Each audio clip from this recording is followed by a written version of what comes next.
ดึง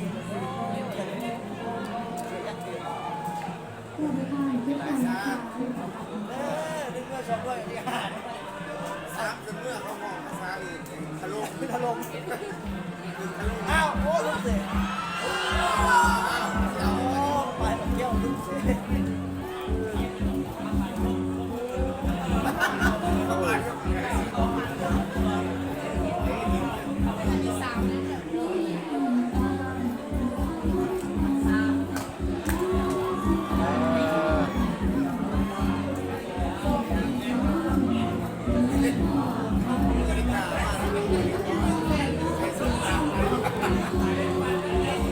นอนนุ่งสิงเด้อสิงที่อ้อเด้อเอาบ้านนอน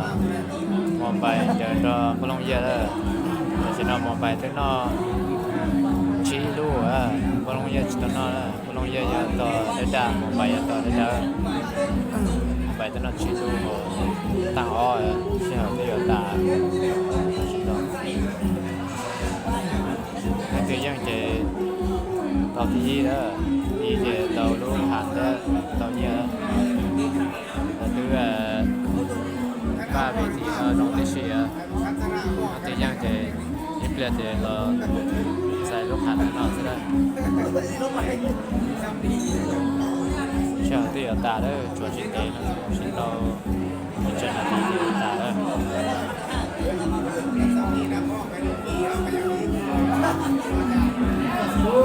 tua lu yo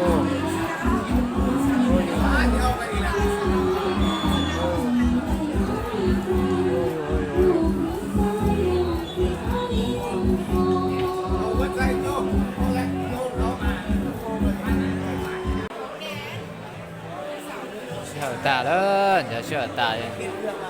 มองไปย่างเลยชี้สูตรชี้รู้ต่อสูตรเราเจอแล้วบ้าเดี๋ยวเราชอบเถอะบ้าเราใจรู้ขันเนอะ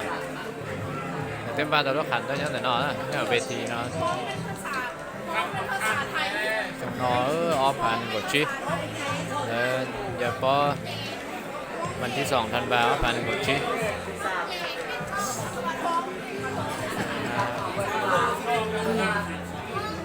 แล้วต่อบ้าเวทีน้องบ้าขันนะเจนักกีฬารอเจเราจะประกาศเจรอใส่ลูกขันนะบ้าลูกขัน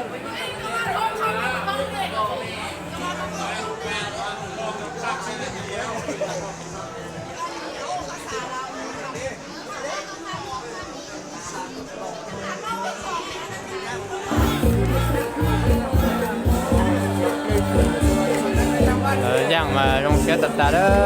รอรอน่าจะเยอะรอบ้าสลองเด้อใช่ไหมสลองเจ้าเราใส่ขันเด้อใส่ขันใส่เนี่ยเด้อใบมาลงเชื้อตัดตาเลยโอ้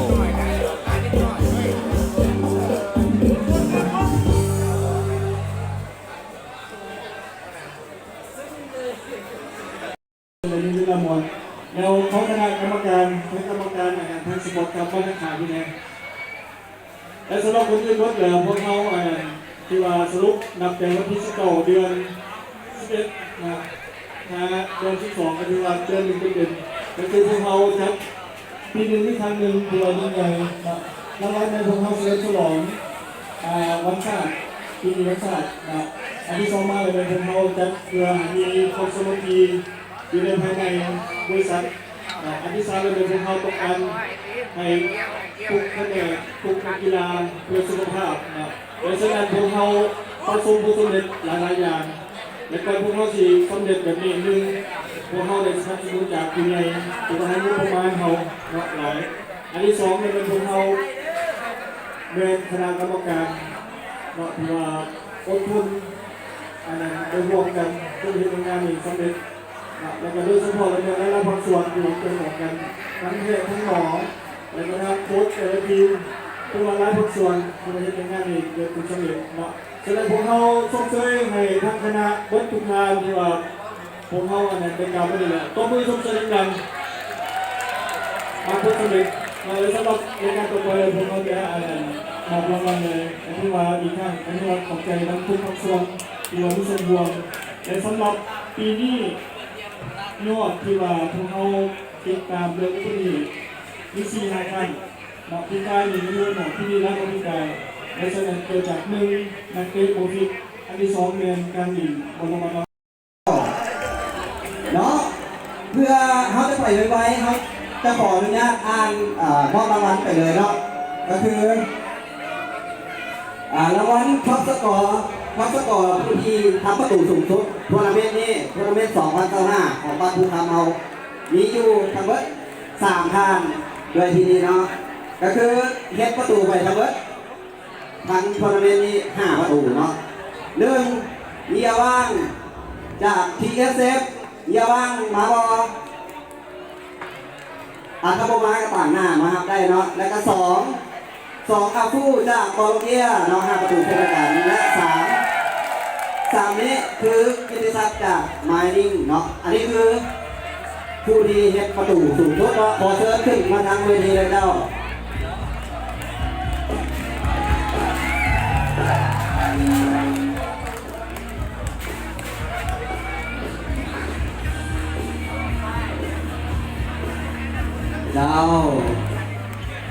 สำหรับคนที่มีรายชื่อที่ข้าพเจ้าอ่านไปเชิญขึ้นเวทีเลยเนาะเพื่อรับรางวัล2 คนเนาะโอเคตัวแทนได้เช่นเดียวกันและรางวัลที่2ก็คือรางวัลนักเตะดีเด่นช่วยกันโหวตให้ทีมใดเดียโหวตได้เอาไปครองแล้วได้แก่แก้วพิมพาขอเฮียเชิญเลยเจ้าแก้วพิมพามารับรางวัลนักเตะดีเด่นประจำโรงเรียน2025ของบ้านทุกคำเอาเนาะเจ้า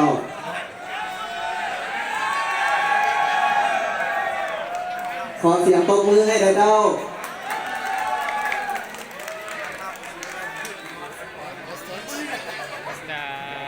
outstanding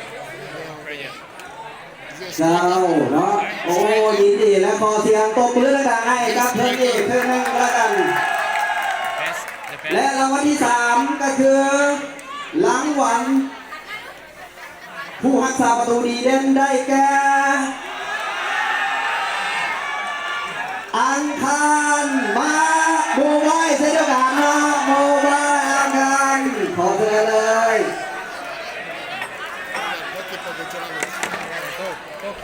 เจ้าโกคีเปอร์คือผู้รักษาประตูดีเด่นเนาะเป็นทางโมบายเจ้าขอเสียงปรบมือดังๆให้กับเพื่อนอีกครั้งหนึงนะและรางวัลที่4สำหรับค่ำคืนนี้โคตีเด่นได้แก่บอลลองเยียขอเชิญตั้งหน้าของบอลลองเยียเนาะถ้าเป็นอาจารย์เก่งก็ได้เนาะผู้ใดก็ได้ขึ้นมาเด็กโค้ชนะก็ถือว่าเป็นผู้คุมทีมดีเด่นประจำทัวร์นาเมนต์นี้โอ้โหคนนี้ทีมหลายเนาะเจ้าและรางวัลที่5สำหรับเป็นรางวัลอินดิวิโดเราก็คือรางวัลเฉพาะเจาะจงนั่นได้แก่กรรมการดีเด่นประจำทัวร์นาเมนต์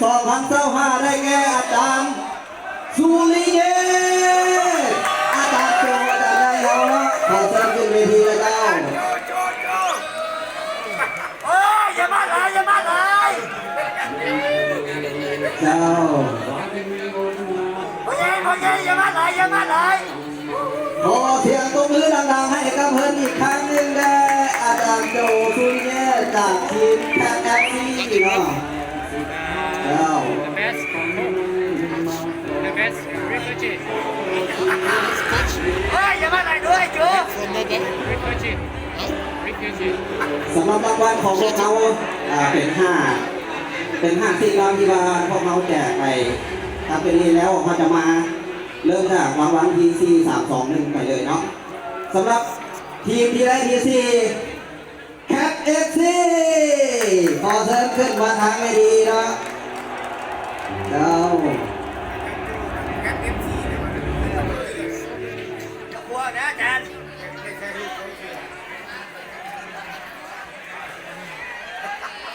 ให้มาไอ้กับเจ๊กัน ในที่นี้แกงกับชีรวมทั้งข้าวเจ้าห้องเนาะเรา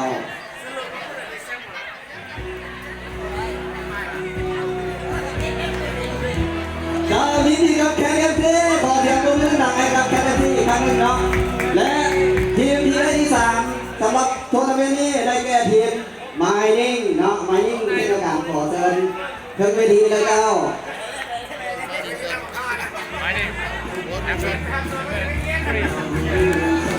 โอเคขอเสียงปรบมือดังให้กับทีมไมนิ่ง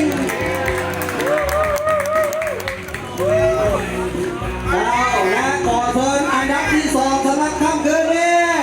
บอลลงเดียขอเชิญขึ้นเวทีเพื่อรับรางวัลที่2น้องเต้า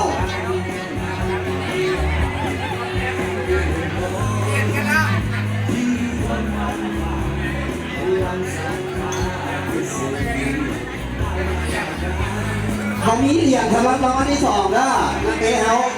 สามารถเป้าเหรียญได้เขามีเซาเอสเหรียญเนาะเจ้าขึ้นมาเลยเนาะเขาจะได้เป็นการมอบเหรียญเป็นเหรียญเงินเนาะสำหรับอันดับที่2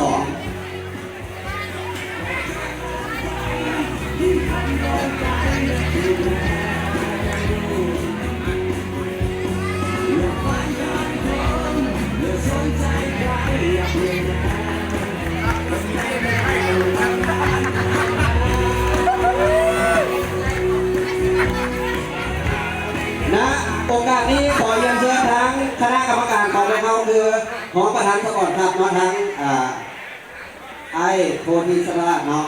แล้วก็คณะกรรมการของพวกเราทุกท่านขอเชิญทายหุ้มพวงกับนักกีฬาเสร็จเดียวกันเนาะเจ้านักคณะกรรมการของพวกเราขอเรียนเชิญทุกท่านเลยเด้อเนาะขึ้นมาทางเวทีเลยเนาะ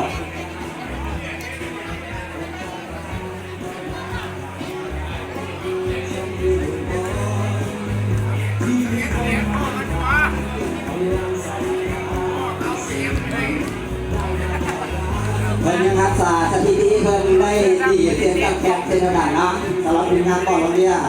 ปีกายนี้เพิ่นคล้องอันดับที่2เช่นเดียวกันเนาะและปีนี้เพิ่นได้ยังรักษาสถิติได้เนาะ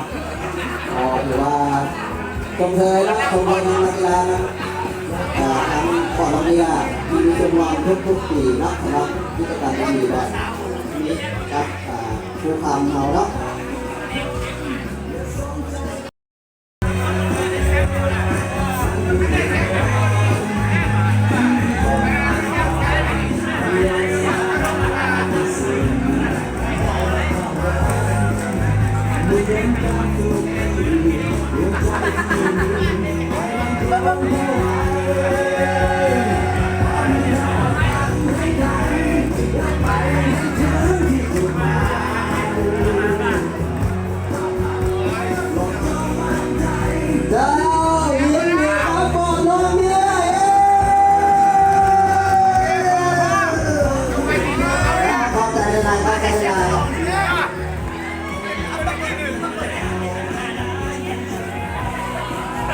และณ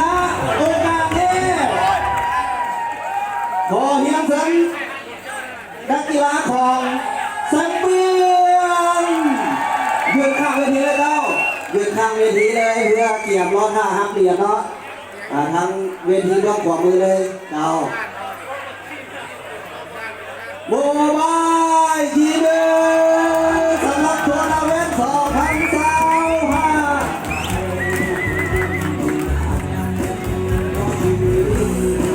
เจ้าสำหรับเหรียญคำของพวกเขาจะมีอยู่2เหรียญเนาะผู้ที่ไม่ได้เหรียญเราต้องเสียใจนะสมเสยเลยเจ้า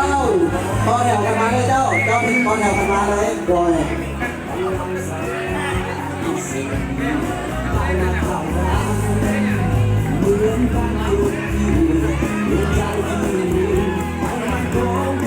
ยินดีด้วยย่างมาเลยเจ้านักกีฬาทั้งย่างมาโดยย่างมาเพื่อให้ผู้ได้นับเหรียญ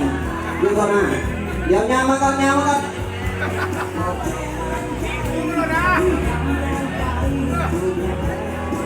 เอาจะฟ้าแป๊บเดียวเขาลืมไปแซมเปียนเดือดแซมเปียนเขาจะใส่เดือดแซมเปียน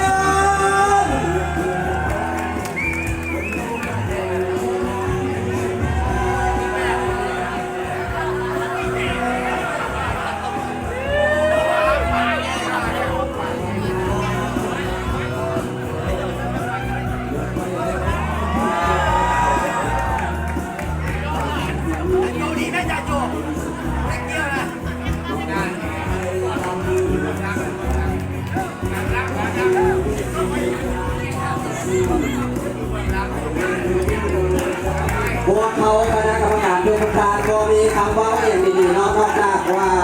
ยินดีนำกับนักกีฬาทุกท่านที่ว่าลิ้นด้วยความมีสปิริตของนักกีฬาทุกคนเนาะและปราศจากการได้รับบาดเจ็บรวมพวกคอมมอนแฮงสำหรับทัวร์นาเมนต์ปี2025นี้นะ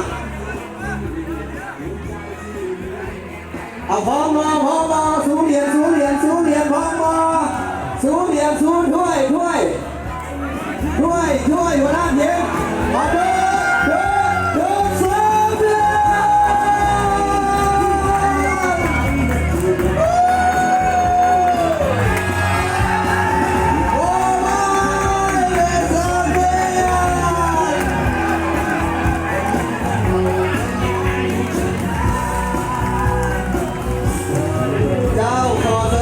นักกีฬาไทยรวบรวมกับคณะกรรมการอีกครั้งหนึ่งเลยตั้งไทย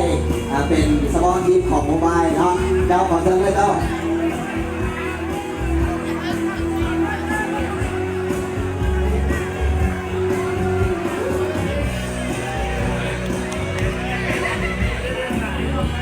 มองไปเด้อมองไปไล่เหรียญเด้อไล่ลูกขันเด้อเหรียญที่